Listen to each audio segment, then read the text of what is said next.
a flashing red and blue light in the rearview mirror. For most, it's a simple speeding ticket. But for a black man driving through an affluent, heavily policed suburb, it can instantly turn into a nightmare.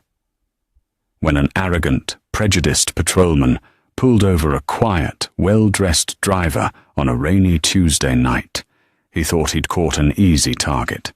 He threatened the man with years in a concrete cell, entirely blind to the fact that the man in handcuffs was a federal judge. He had just arrested the one man who could dismantle his life. The rain came down in relentless, freezing sheets, slicking the asphalt of Interstate 90 into a mirror of reflecting taillights. Inside his meticulously maintained 2018 Lexus LS, the Honorable Arthur T. Pendleton let out a long, heavy sigh. At 62 years old, Arthur had spent the last 3 decades of his life navigating the labyrinthine corridors of the American justice system. For the past 12 years, he had served as a federal judge for the United States District Court. He was a man of immense intellect, known for his stoic demeanor, his razor-sharp legal mind, and a patience that had been forged in the fires of 1,000 grueling trials. Today had been particularly exhausting.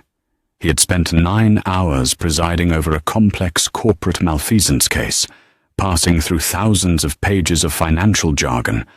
All he wanted was to return to his quiet home, pour a glass of neat bourbon, and read something that didn't require a legal dictionary. But a massive pileup on the interstate had forced a mandatory detour. Arthur's GPS rerouted him through Oakmont Hills, an ultra-wealthy, predominantly white enclave nestled just outside the city limits. Oakmont Hills was the kind of town where the property taxes were exorbitant, the lawns were manicured with surgical precision, and the local police department had a notorious, unspoken reputation for aggressively patrolling their borders. Arthur adjusted his wire-rimmed glasses and kept his eyes on the road, maintaining a strict speed of 28 miles per hour in a 30-mile-per-hour zone. He knew the unwritten rules. He had lived them his entire life. A black man in a luxury car driving through a town like Oakmont Hills after dark was a magnet for trouble. It didn't matter that he had a law degree from Harvard. It didn't matter that his signature could authorize federal wiretaps or send a man to federal prison. In the dark, behind the wheel, he was just a profile. A mile down elm-lined Harrison Avenue, an Oakmont Hills police cruiser sat idling in the shadows of a defunct strip mall. Inside sat Officer Brian Gallagher. Gallagher was 34, sporting a high and tight haircut, and an ego that far exceeded his badge. He had spent 8 years on the force, building a career out of minor drug busts and aggressive traffic stops. Gallagher viewed himself as the ultimate gatekeeper of Oakmont Hills, protecting its pristine streets from undesirables drifting in from the city. He had a sixth sense, or so he bragged to his buddies at the precinct, for spotting people who didn't belong. As Arthur's Lexus glided past the dark parking lot, Gallagher's eyes narrowed. The car was clean, maybe too clean. The windows had a slight factory tint, but not enough to obscure the silhouette of the driver. Gallagher squinted, making out the profile of an older black man at the wheel. Instantly, the gears in Gallagher's mind began turning. A high-end luxury car, an out-of-town driver, a demographic that, in Gallagher's deeply prejudiced worldview, had no legitimate business cruising through Oakmont Hills at 10 o'clock at night. Gallagher shifted the cruiser into drive and pulled out, falling in 2 car lengths behind the Lexus. Arthur saw the headlights instantly. A cold, familiar knot formed in the pit of his stomach. It was a sensation he hadn't felt in years, not since he was a young public defender driving through the southern counties. He checked his speedometer. Still 28. He checked his lane positioning. Perfect.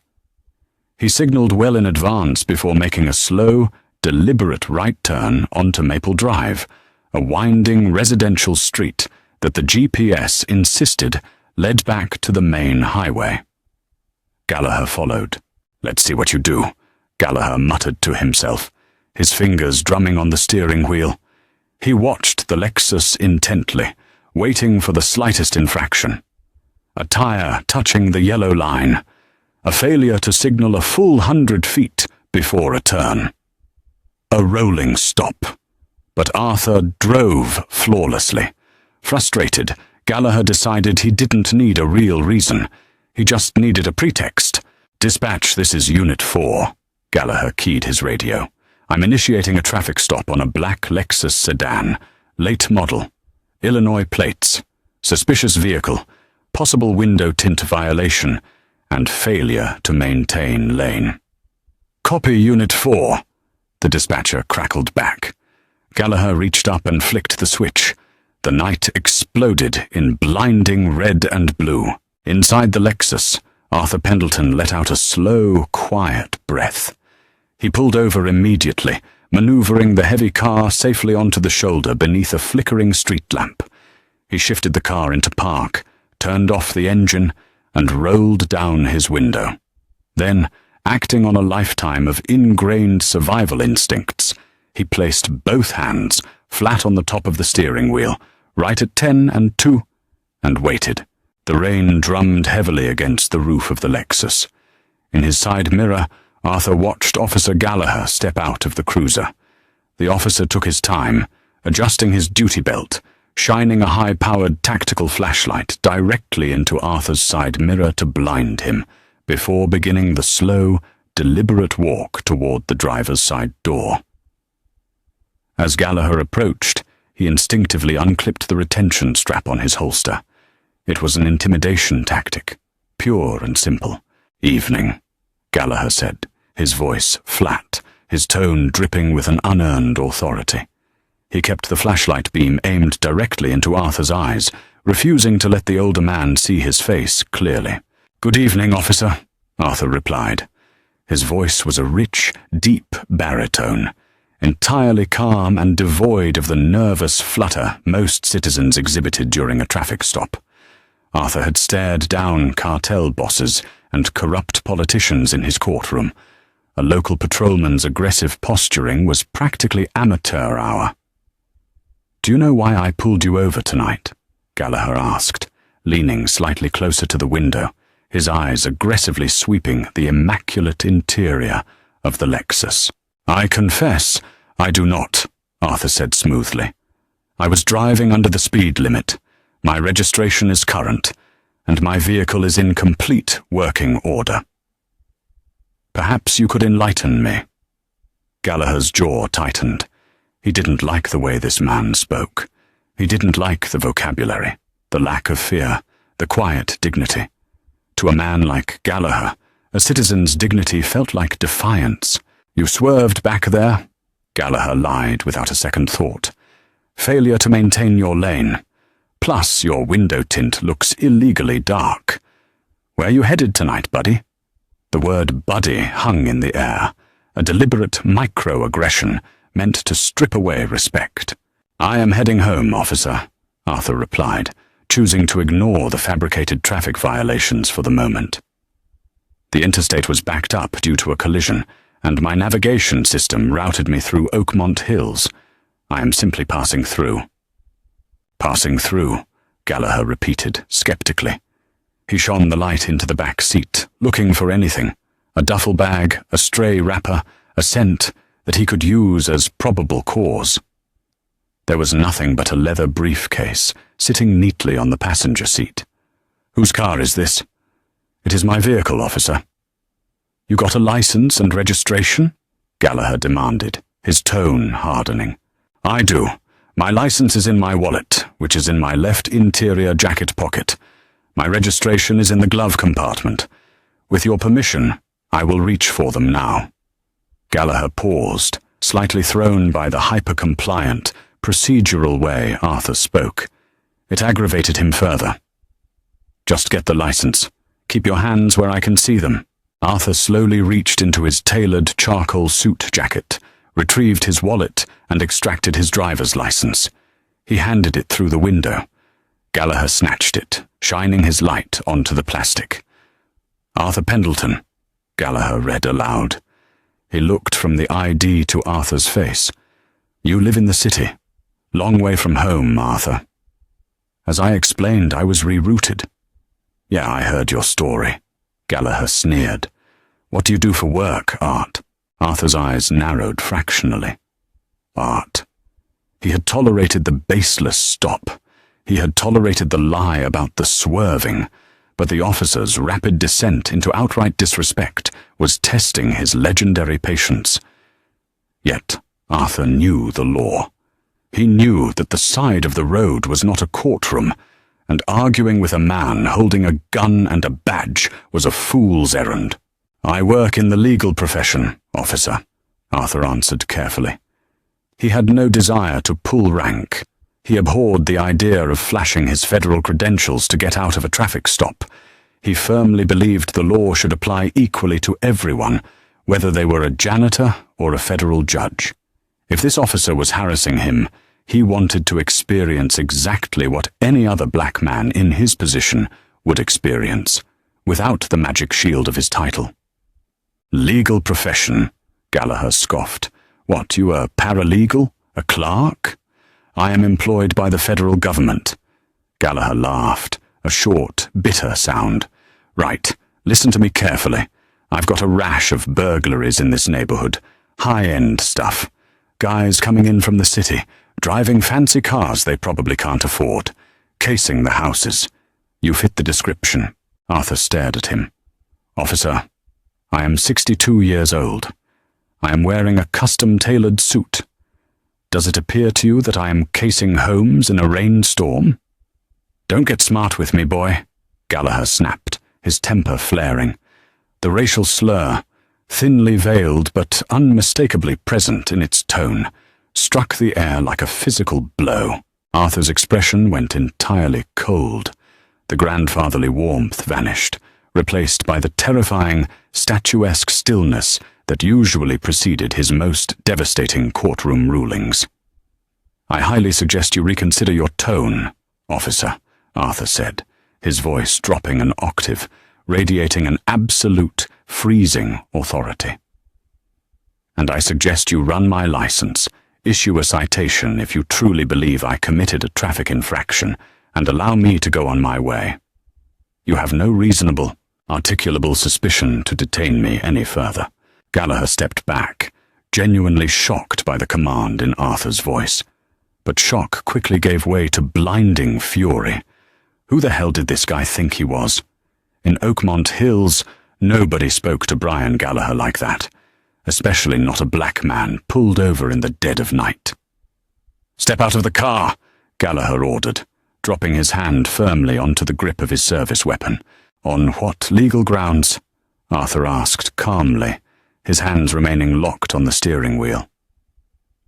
Under Pennsylvania v. Mims, you have the right to order me out of the vehicle for officer safety. But considering I have been completely compliant, and my hands have not moved, I must ask if you are giving me a lawful order, or if you are simply trying to escalate a situation because I bruised your ego. Gallagher's face flushed scarlet. He unholstered his taser with his left hand, aiming the red laser dot squarely at Arthur's chest. I said, "Step out of the damn car, now, or I will drag you out and charge you with resisting arrest." Arthur looked at the red dot painted on his suit. He looked at the trembling anger in the officer's eyes. He knew exactly how this script ended if he didn't comply. He had presided over the civil wrongful death suits. He had seen the dashcam videos of men just like him, dying on wet asphalt over bruised police egos. "I am complying," Arthur said softly. "I am turning off the ignition. I am unbuckling my seatbelt. I am opening the door." Arthur stepped out into the freezing rain. The cold water instantly soaked into his wool suit, chilling him to the bone. He stood at his full height, 6'2", and looked down at Gallagher. Even standing still, Arthur possessed an aura of undeniable authority. "Turn around," Gallagher barked, stepping forward aggressively. "Put your hands on the roof of the car. Spread your legs." Arthur turned slowly in the rain, placing his palms flat against the slick, wet roof of his Lexus. He spread his feet. Gallagher moved in, kicking Arthur's ankles further apart with entirely unnecessary force, nearly causing the older man to slip on the wet pavement. Gallagher began a frantic, aggressive pat-down. He dragged his hands up Arthur's legs, checking his waistline, patting down his chest. He reached into Arthur's pockets, pulling out his keys, a Mont Blanc fountain pen, and a folded handkerchief, tossing them carelessly onto the wet hood of the cruiser behind them. "Where are the drugs?" Gallagher hissed near Arthur's ear. "There are no drugs," Arthur replied, his voice a low, steady rumble over the sound of the storm. "There are no weapons. There is no stolen property. You are conducting an illegal search under the Fourth Amendment, lacking both probable cause and my consent." "I don't need your consent," Gallagher sneered, pulling Arthur's arms violently behind his back. The sudden, sharp movement tore at Arthur's rotator cuff, sending a bolt of white-hot pain through his shoulder. Arthur winced, but didn't cry out. "I'm taking you in," Gallagher said, his breath hot and smelling of stale coffee. "You want to act like a lawyer? You can do it from a holding cell. You're under arrest." "For what crime?" Arthur asked, maintaining his icy composure. "Resisting a lawful order, obstructing an investigation. I'll think of a few more on the drive down." Gallagher laughed darkly. He unclipped his steel handcuffs. Click, click. The cold metal bit violently into Arthur's wrists. Gallagher ratcheted the cuffs down as tight as they would go, purposefully pinching the skin and compressing the ulnar nerve. Arthur gritted his teeth as a sharp numbness shot down into his hands. "You think you're so smart," Gallagher taunted, grabbing Arthur by the back of his jacket collar and frog-marching him toward the police cruiser. "People like you coming into this neighborhood, talking down to me. I deal with garbage like you every day. I'm going to make sure the DA buries you. You're looking at a felony charge, Art. That's prison time. Let's see how articulate you are when you're locked in a concrete box for 3 years. Arthur stopped walking. Even with his hands bound behind his back, he planted his feet firmly on the wet asphalt and turned his head to look Gallagher dead in the eye. The look in the judge's eyes was so piercing, so devoid of fear, that Gallagher involuntarily stopped pushing. "Officer Gallagher," Arthur said softly, his voice cutting through the rain with terrifying clarity. "I want you to remember everything you are doing right now. I want you to remember the threats you just made. I want you to remember the fabricated charges. Because I assure you, by the time the sun rises tomorrow, your life as you know it will be entirely over." Gallagher blinked, momentarily unsettled, but his arrogance quickly swallowed his hesitation.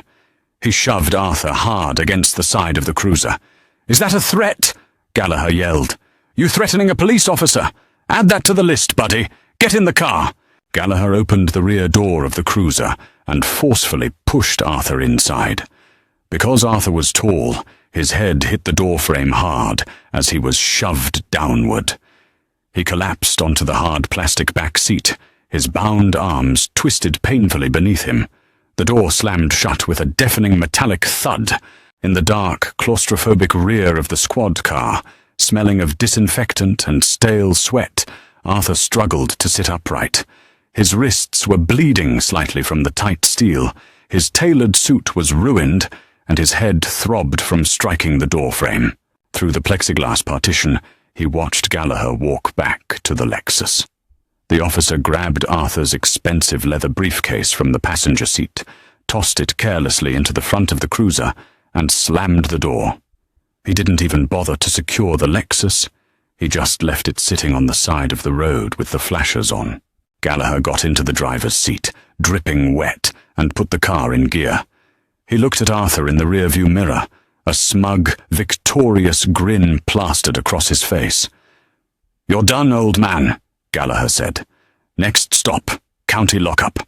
Arthur Pendleton leaned his head back against the plastic seat, closing his eyes. The rage inside him was a quiet, controlled inferno. He was not just a man who knew the law. He was a man who commanded the law.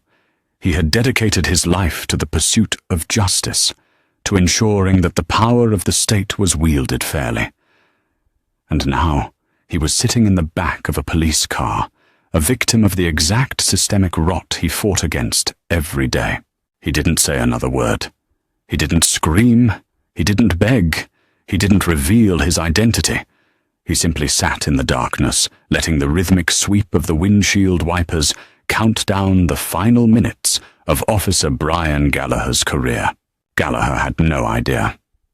As the cruiser sped through the rainy streets toward the Oakmont Hills Police Department, the arrogant cop was busy mentally drafting a police report full of lies, completely oblivious to the catastrophic reality of what he had just done. He hadn't just arrested an innocent man. He had arrested a sitting federal judge of the United States District Court. And Arthur was going to let him dig his grave all the way to the bottom. The Oakmont Hills Police Department was a brick-and-glass fortress of municipal overfunding, boasting state-of-the-art holding cells and heavily polished granite floors. At 11:15 at night, the precinct was a quiet cavern of harsh fluorescent lights, echoing with the hum of vending machines and the sporadic chatter of police dispatch, when Officer Brian Gallagher hauled Arthur Pendleton through the heavy double doors. The squeak of Gallagher's wet, tactical boots broke the midnight monotony. Arthur walked with his head held high, his posture impeccably straight, despite his soaking wet, ruined bespoke suit and the agonizing pressure of the steel cuffs cutting off the circulation to his hands. Sitting behind the raised booking desk was Desk Sergeant Thomas O'Reilly.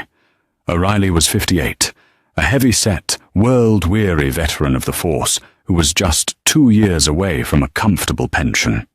He had seen every type of criminal walk through those doors, but as he peered over his reading glasses, his instincts immediately flared.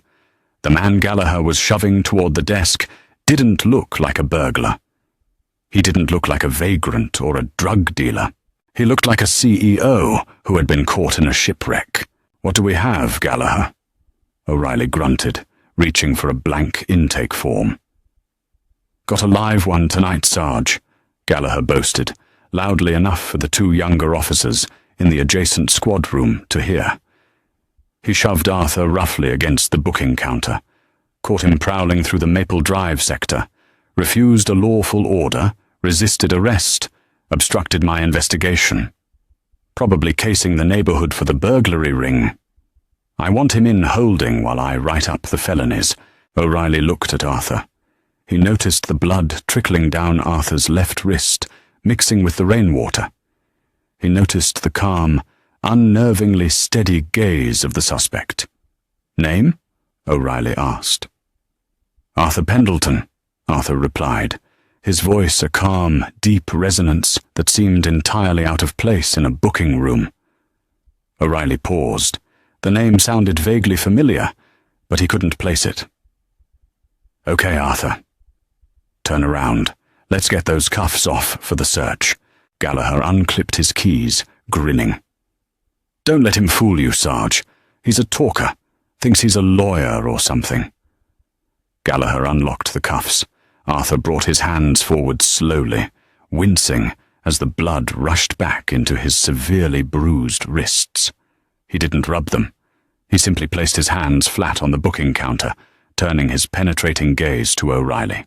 "Sergeant," Arthur said smoothly, "I am officially requesting that you preserve all dash cam and body cam footage from Officer Gallagher's vehicle and person, time-stamped from 2200 hours onward. Furthermore, I am notifying you that I am being held without probable cause, and I request my phone to contact legal counsel."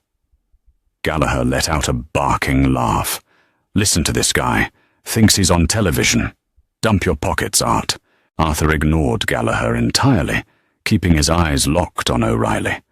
The sergeant frowned. The precision of the man's language was unsettling. Usually, suspects screamed, cried, or hurled profanities. They didn't issue legal preservation directives. Gallagher, annoyed by Arthur's stoicism, grabbed the wet leather briefcase he had confiscated from the Lexus and slammed it onto the counter.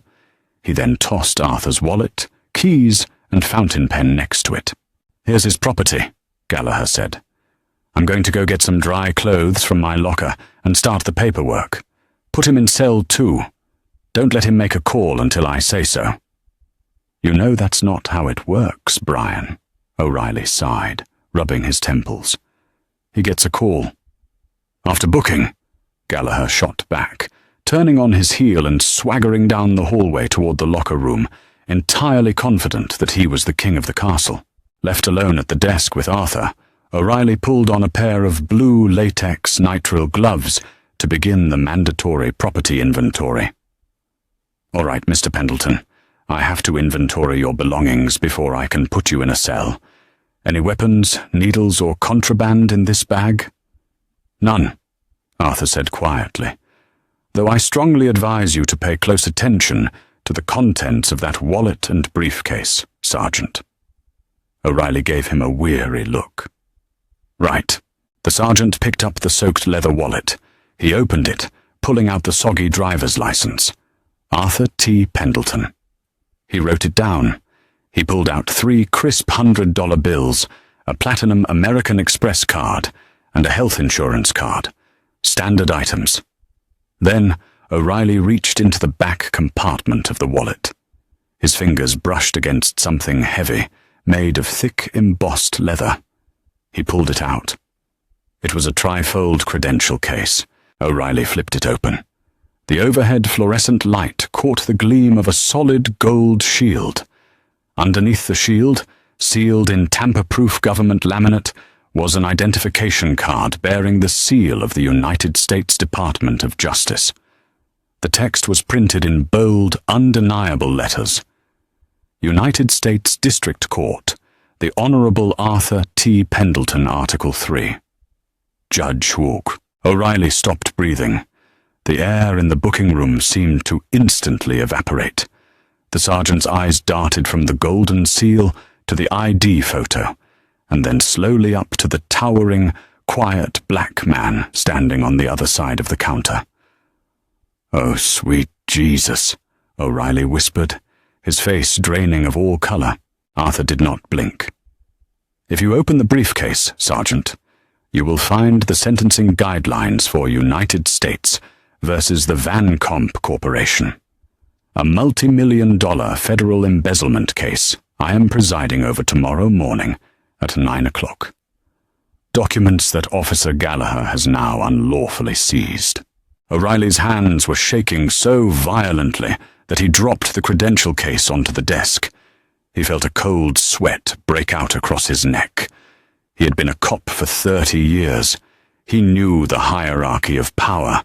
A patrol officer was the bottom of the food chain. A federal judge was a god. A sitting Article 3 judge, appointed by the President of the United States and confirmed by the Senate, possessed a level of power that could wipe the entire Oakmont Hills Police Department off the map with a single injunction. Your Honor," O'Reilly stammered, his voice cracking. He practically ripped the latex gloves off his hands. "Your Honor, I had no idea." "I am aware, Sergeant O'Reilly," Arthur said softly. "You did not pull me over. You did not assault me. You did not fabricate charges against me. I'm releasing you right now," O'Reilly said frantically, reaching for the precinct override keys. "I'll get your car brought here. I'll personally drive you home. We can clear this all up. It's a massive misunderstanding, sir." "Do not touch those keys," Arthur commanded. The volume of his voice barely rose, but the absolute, crushing authority behind it froze O'Reilly in his tracks. "Sir?" O'Reilly swallowed hard. "I have been formally placed under arrest by an officer of your department," Arthur stated, his eyes burning with a cold, righteous fury. "I have been subjected to an illegal search an unconstitutional seizure, and physical assault. I have been threatened with fabricated felony charges to intimidate me. If I were any other black man from the city, I would currently be locked in that cell, facing a ruined life because of the perjury of an arrogant man with a badge. I am not leaving. Judge Pendleton, please, if the chief finds out, you are going to call your chief, Arthur interrupted, his tone leaving absolutely no room for debate. You will wake him up. You will tell him to come down here immediately, and you will not tell Officer Gallagher a single thing until the chief arrives. Am I understood, Sergeant? O'Reilly looked at the federal credentials, and then at the bleeding wrists of the most powerful man he had ever met. Yes, Your Honor. Right away, Your Honor. Chief of Police. David Harrison was deeply asleep in his sprawling 5-bedroom suburban home when his cell phone began to vibrate violently on the nightstand. At 52, Harrison was a political survivor. He had spent years carefully managing the wealthy, demanding residents of Oakmont Hills, keeping crime statistics virtually non-existent, and ensuring his department remained fully funded. He fumbled for the phone, squinting at the bright screen. It was the precinct desk. Harrison, he grumbled, his voice thick with sleep. Chief, it's Sergeant O'Reilly. You need to get down to the precinct right now. Harrison sat up, rubbing his eyes. O'Reilly wasn't the type to panic. Tommy, it's almost midnight. What's going on? We have a homicide. Worse. O'Reilly's voice was a ragged, terrified whisper. Gallagher brought a guy in. Traffic stop on Maple. Charged him with resisting, obstruction, the whole 9 yards. And, Harrison sighed, already reaching for his pants. Gallagher's an aggressive idiot, but why are you waking me up for a traffic dispute? Chief, O'Reilly said, pausing as if the words physically burned his throat. The suspect is Arthur Pendleton. Harrison froze. The name hit him like a physical blow to the chest. David Harrison wasn't just a local cop. He had spent a decade as an investigator for the state attorney's office before taking the chief's job. He knew every major player in the regional justice system. He knew Arthur Pendleton. Pendleton was legendary. He was the judge who had fearlessly dismantled the Rossi crime family. He was the judge who had held 2 FBI agents in contempt of court for lying on a warrant. Pendleton was brilliant, ruthless in his application of the law, and absolutely terrifying when crossed. Tommy, Chief Harrison breathed, the blood roaring in his ears. Please tell me you are joking. Please tell me you have a different Arthur Pendleton. Black guy, 60s, custom suit. I'm staring at his gold DOJ shield right now, Chief. Gallagher handcuffed him, threw him in the back of the cruiser. He's bleeding, Chief. His wrists are bleeding. Harrison dropped the phone. A wave of profound, existential nausea washed over him. He scrambled out of bed, not even bothering to change out of his pajama shirt. He threw a heavy winter coat over it, shoved his bare feet into a pair of loafers, and sprinted for his SUV. As he tore out of his driveway, breaking every speed limit toward the station, his mind was racing through the catastrophic fallout: false arrest, assault under color of law, civil rights violations, a Section 1983 federal lawsuit. The Department of Justice would descend on Oakmont Hills like a swarm of locusts. The media would have a field day. White suburb cops brutalize black federal judge. His career was over. The city would be bankrupted by the settlement. Meanwhile, back at the precinct, Officer Gallagher was in the break room, pouring himself a fresh cup of coffee. He had changed into a dry uniform shirt and was feeling incredibly pleased with himself. A young rookie, Officer Miller, was heating up a Tupperware container of pasta in the microwave. "Rough night out there, Brian?" Miller asked, nodding at Gallagher's wet hair. "Nothing I can't handle," Gallagher smirked, taking a sip of the hot coffee. "Just had to put some city trash in his place. Guy was driving a 90 grand Lexus through my sector, giving me lip. Thinks because he wears a suit, he can talk down to me. What did you hit him with? Failure to maintain lane to get him stopped. Gallagher laughed openly, admitting to the pretextual stop without a care in the world. Then he refused to step out, so I yanked him out. Tagged him with resisting arrest, obstruction. I'm going to talk to the DA tomorrow, see if we can tack on a felony intimidation charge. I want to see this guy sweat in county lockup for the weekend. Damn, Miller chuckled nervously. You don't mess around. Damn right I don't, Gallagher said, puffing out his chest. This is our town. You gotta let these people know they can't just wander in here and act like they own the place. Gallagher tossed his empty sugar packet into the trash and walked out of the break room, heading toward the booking desk to collect his paperwork. He expected to see his suspect locked safely in cell 2, humiliated and defeated. Instead, he walked into a scene of absolute chaos. The heavy glass doors of the precinct flew open, violently crashing against the security stoppers. Chief David Harrison stormed in, his coat flapping open to reveal his plaid pajama shirt, his face an apoplectic shade of crimson. He was breathing heavily, his eyes darting wildly around the room until they locked onto the booking desk. Judge Arthur Pendleton was sitting calmly on a wooden bench against the wall, sipping a cup of water Sergeant O'Reilly had provided. He looked up as the chief entered, his expression completely unreadable. Harrison ignored his own officers entirely. He practically threw himself across the room, stopping 3 feet from Arthur. The chief of police, a man who commanded absolute obedience in this town, removed his hat and bowed his head slightly. Judge Pendleton, Harrison said, his voice trembling with a mixture of terror and deep, groveling respect.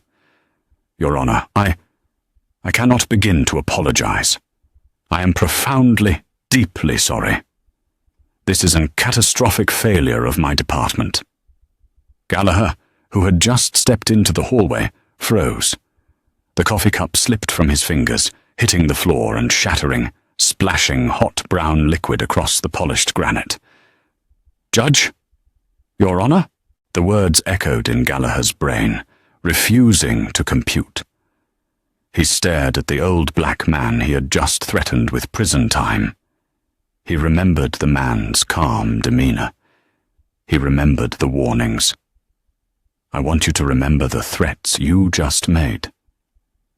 By the time the sun rises tomorrow, your life as you know it will be entirely over. Chief, Gallagher squeaked, his voice cracking like a terrified adolescent. Chief, what's going on? Who is this guy? Harrison turned slowly. The look of groveling apology vanished from the chief's face, replaced by a look of murderous, unadulterated hatred, directed squarely at Brian Gallagher. Shut your mouth, Gallagher, Harrison roared, his voice booming through the station.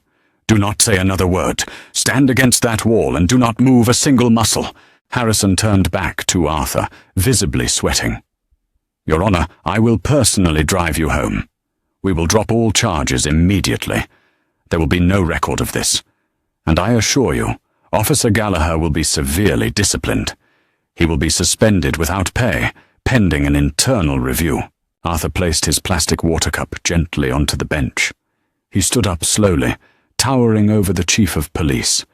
He looked at Harrison, then he looked past him, locking eyes with a pale, shivering Officer Gallagher. Chief Harrison, Arthur said, his voice echoing in the dead silence of the precinct. I do not want an apology. I do not want a quiet ride home. And I certainly do not want an internal review conducted behind closed doors. Harrison swallowed hard. What do you want, Your Honor? Officer Gallagher arrested me under the color of law, depriving me of my constitutional rights, Arthur stated, stepping forward. He fabricated evidence, committed perjury in his initial verbal report, and physically assaulted me. Therefore, I am not leaving this precinct.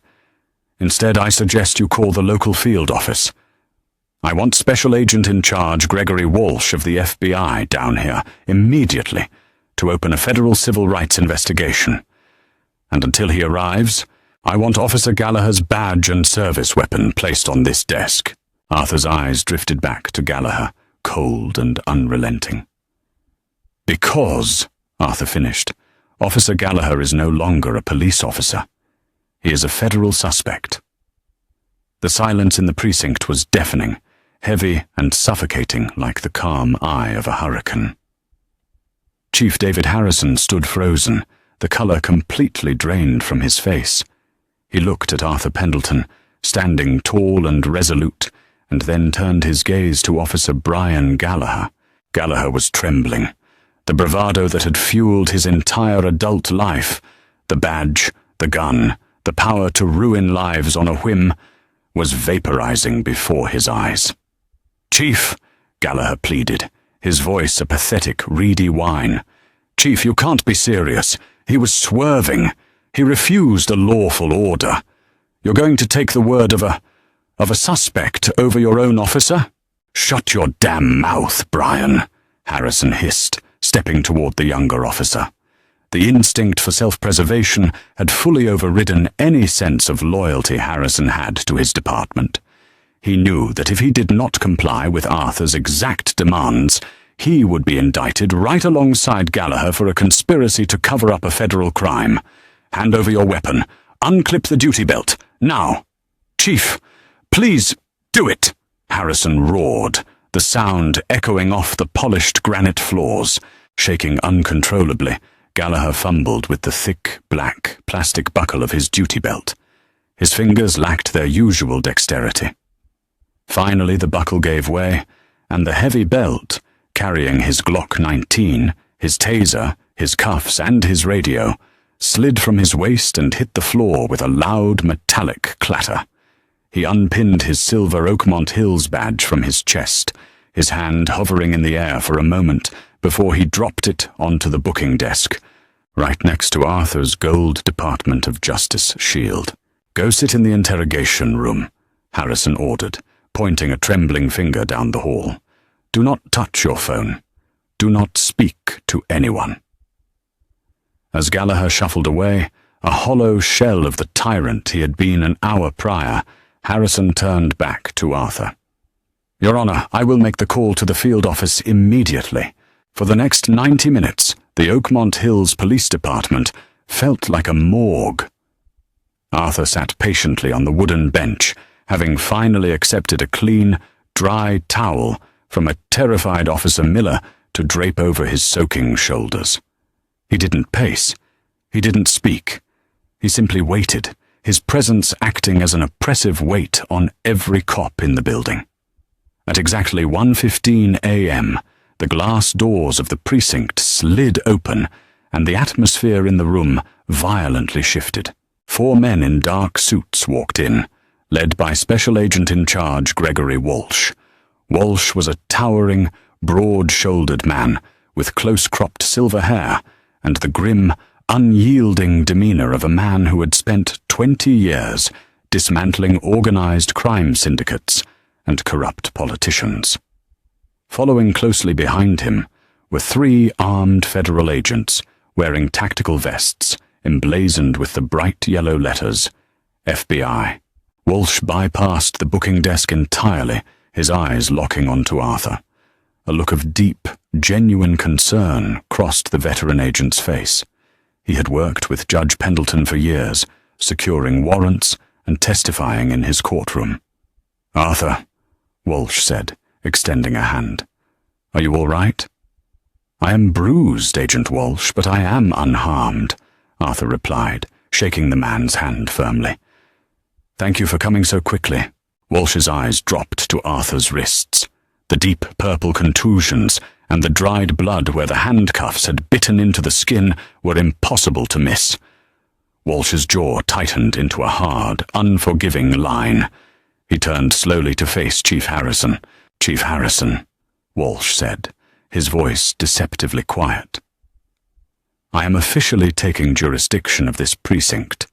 My agents will be locking down your server room to preserve all digital evidence, including dispatch logs, body cam footage, and dash cam video. Where is the officer responsible for this? Interrogation Room A, Agent Walsh. Harrison swallowed hard. Before we speak to him, Arthur interjected smoothly, I believe it would be prudent to review the audio-visual evidence of the traffic stop. Officer Gallagher was quite confident that I was swerving, resisting arrest, and casing the neighborhood. Let us see what the cameras captured. Harrison gestured weakly to Sergeant O'Reilly. Tommy, pull up Unit 4's dash cam and body cam on the main monitor. O'Reilly quickly typed on his keyboard, bringing up the precinct's main server display on the large wall-mounted television above the booking desk. I have the dash cam, Chief, but... O'Reilly hesitated, clicking his mouse frantically. Gallagher's body cam. The file is empty. It looks like he manually powered it down right before he exited the cruiser. A collective gasp swept through the room. Gallagher had purposefully killed his microphone and chest camera, so there would be no audio of his racial slurs and fabricated threats. It was a classic, dirty cop maneuver. He turned it off, Harrison whispered, burying his face in his hands. He knew how this looked to the FBI. It looked like an institutional cover-up. But Special Agent Walsh just smiled. A cold, predatory smile. Chief Harrison, Walsh said, pulling an encrypted tablet from his briefcase. Are you aware of the Department of Justice grant your city accepted last October to upgrade your vehicle fleets? Harrison looked up, confused. Yes, we installed the new Axon Fleet 3 systems. Exactly, Walsh nodded, tapping rapidly on his tablet. And as part of that federal grant, those systems came with an automatic, tamper-proof redundancy protocol.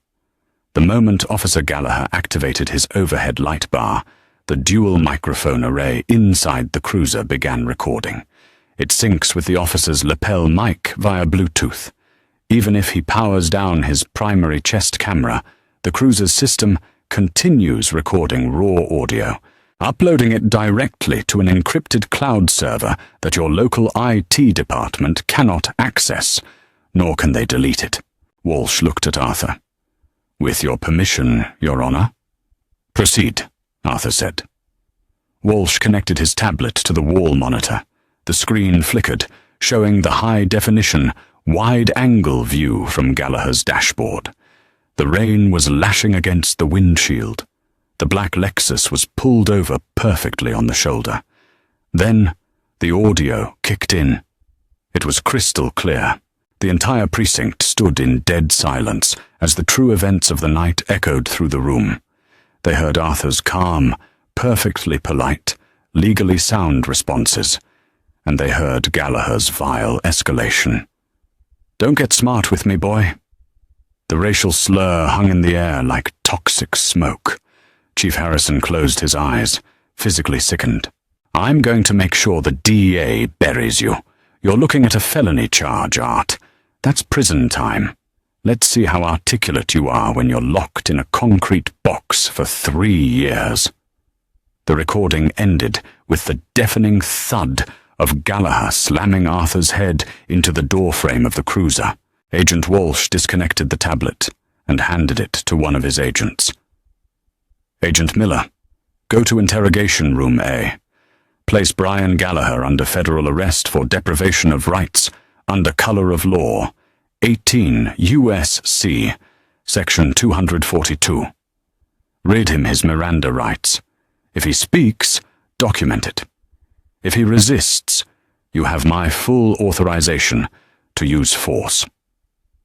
2 FBI agents drew their handcuffs and marched down the hallway. Seconds later, the muffled sound of Gallagher shouting in panic echoed from the back rooms. I'm a cop. You can't do this. Chief, help me. The shouts were abruptly cut off by the heavy thud of a body being slammed against a wall, followed by the distinctive metallic click of federal handcuffs locking into place. Arthur Pendleton adjusted his ruined suit jacket. He looked at Chief Harrison, who looked like a man standing on the gallows watching the lever being pulled.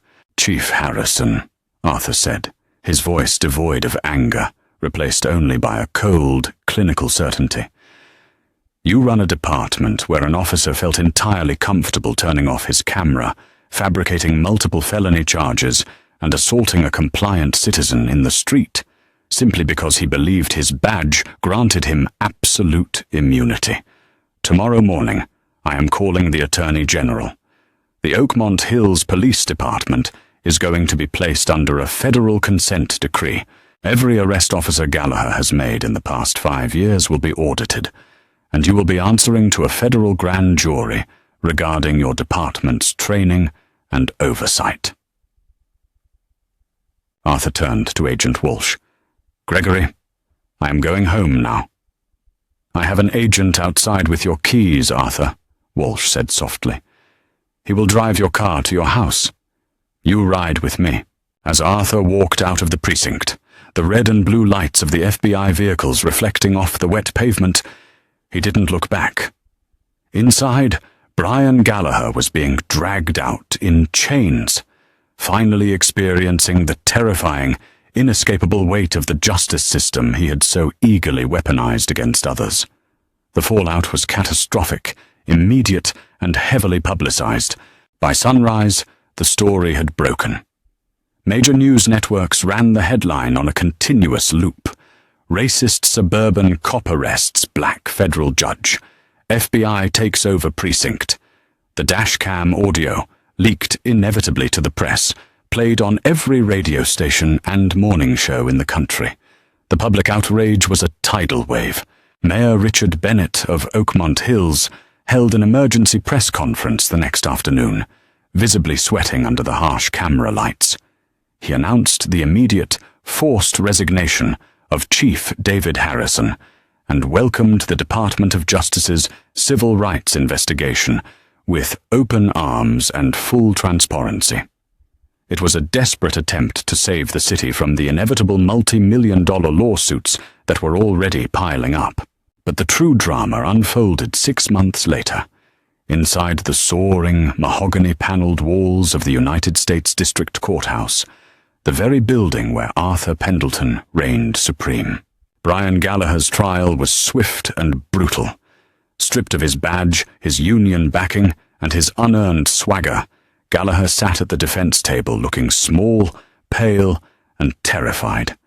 His high-priced defense attorney, Charles Whitmore, had attempted every trick in the book, claiming the audio was taken out of context, claiming Gallagher felt threatened, begging for a plea deal. The federal prosecutors declined everything. They wanted blood. Arthur Pendleton did not preside over the case, of course. He was the star witness. When Arthur took the stand, the courtroom fell into an absolute, breathless hush. He wore a pristine, charcoal grey suit, his silver hair perfectly trimmed, his posture immaculately straight. He recounted the events of that rainy night with clinical precision. He didn't embellish. He didn't need to. The raw, unfiltered truth of the dashcam audio, paired with the quiet dignity of his testimony, painted a devastating picture. Judge Pendleton, the federal prosecutor asked during direct examination, when the defendant threatened to lock you in a concrete box for 3 years, did you fear for your life? Arthur looked across the courtroom, locking eyes with Gallagher. Gallagher couldn't hold his gaze. He stared down at his shackled hands. I did not fear for my life, Counselor, Arthur replied, his deep voice carrying easily to the gallery. I knew who I was, and I knew the immense power of the office I hold would ultimately protect me. But what terrified me, what breaks my heart even today, is the absolute certainty that if I had been a 22-year-old college student or a father driving home from a late shift at a factory, I would currently be in state prison. The defendant's actions were not an aberration. They were a routine. The jury deliberated for less than 3 hours. When the verdict was read, Brian Gallagher stood on shaking legs. On the charge of deprivation of rights under color of law, we find the defendant guilty. On the charge of obstruction of justice, we find the defendant guilty. On the charge of aggravated assault by a peace officer, we find the defendant guilty. Presiding Judge Robert Henderson, a man known for his merciless sentencing, looked down at Gallagher with open disgust. "Mr. Gallagher," Judge Henderson boomed, "you were entrusted with a badge and a gun to protect the public. Instead, you used them as tools of terror, motivated by nothing more than your own vile prejudice and a grotesque abuse of authority. You picked the wrong man on the wrong night, and in doing so, you exposed a rot that this court will not tolerate." Henderson banged his gavel. "I sentence you to 84 months in a maximum security federal penitentiary, to be followed by 10 years of supervised release. You are remanded immediately to the custody of the United States Marshals." A choked sob escaped Gallagher's throat as the marshals grabbed his arms, roughly pulling his hands behind his back to apply the heavy steel chains. Click, click. The sound echoed in the courtroom, a poetic, devastating mirror to the cuffs he had slapped onto Arthur Pendleton's wrists 6 months prior. Arthur watched from the back row of the gallery as Gallagher was led away through the side door, his career, his freedom, and his reputation completely destroyed by his own arrogance. Arthur stood up, buttoning his suit jacket. He walked out of the courtroom, passing through the heavy oak doors and stepping out into the bright, clear afternoon sunlight. He descended the wide marble steps of the courthouse, acknowledging the respectful nods of the federal marshals and passing attorneys. He climbed into his repaired, perfectly clean Lexus LS. As he started the engine, he looked at his wrists. The bruises had long since faded, but the memory of the cold steel remained. Justice had been served today. One bad cop had been removed from the streets. But Arthur knew the truth of his profession. Tomorrow, the sun would rise, and there would be more work to do. He shifted the car into drive, pulling smoothly into the flow of traffic, ready to return to the bench and continue the fight. Power, arrogance, and prejudice are a dangerous combination. But as this story proves, nobody is above the law, especially when they mess with the very man who enforces it. Officer Gallagher thought his badge gave him the right to ruin a man's life, but justice served him a heavy dose of his own medicine. True authority doesn't come from a gun or a badge. It comes from integrity. If this story of ultimate karma and justice had you on the edge of your seat, hit that like button, share this video with your friends, and subscribe